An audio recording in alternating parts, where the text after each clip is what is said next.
ready? Taas mo natin ang baso ng sabay-sabay. Here's the good health, happiness, love, and prosperity towards our couple. Cheers, or should I say, couple?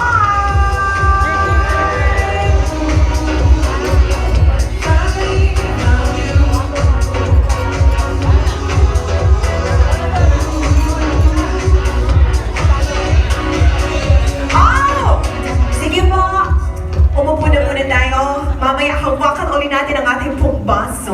Eto na! Ang pinakahihintay ng lahat. Palakpakan po natin our best!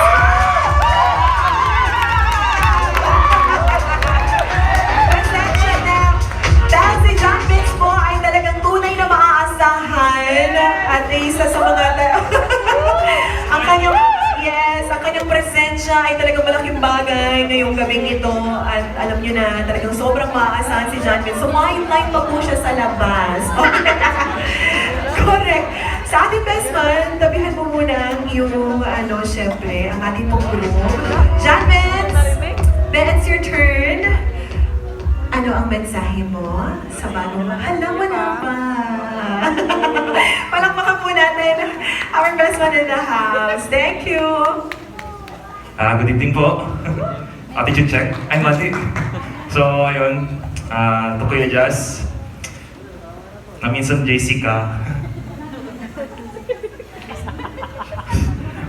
Naiiyak. Wala pa. Thank you for choosing me for being best man. But I know na ikaw yung pinaka-best man tomorrow, yesterday, and more on.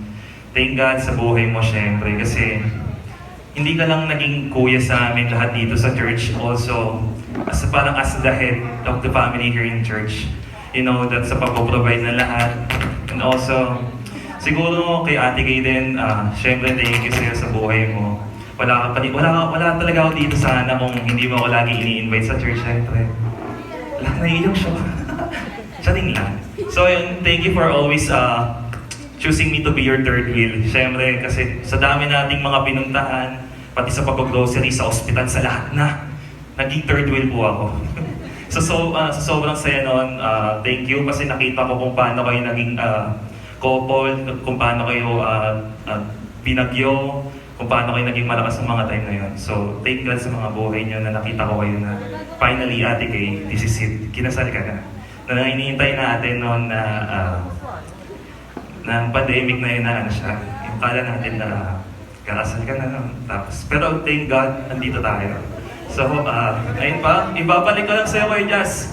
Yung sinabi mo sa akin nung time na may mga sakit si Ate Kay na lagi siya sinasama sa ospital. Yung sinabi mo sa akin, pasuyo ako sa Ate Kay mo. So, ibabalik ko siya sa'yo ngayon, brother, na pasuyo ko na hindi sasaktan, aalagaan. Ayun lang. God bless you, brother.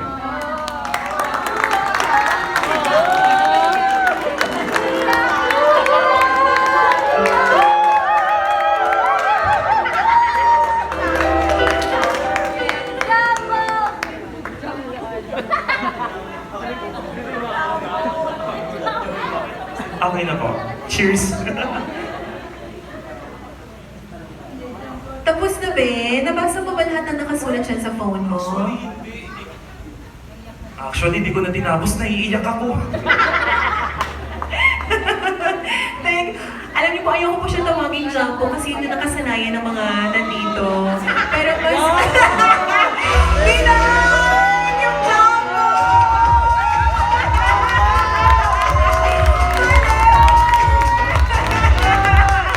Bakit sinabi yung palayaw na... hindi ko na itutuloy. Alam niyo na! Sa mga nakakilala kay John Vince, sa mga hindi po siya nakakasama sa araw-araw na buhay ninyo, at least kapag nakita kayo, uy, Jumbo, ikaw pala yan! We love you. Okay, eto na. Guys, pasensya na. Hihingin ko po muli ang inyong pong kooperasyon at suporta. Hawakan po muli natin ang ating pong baso.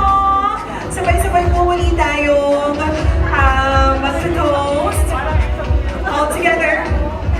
John Vince, ako kasi ang gumawa kanina was supposed to be, you're the one who will going to propose a toast. Okay, do the honor of our best man. Ano sasabihin mo? Pandesal. Cheers to newlyweds.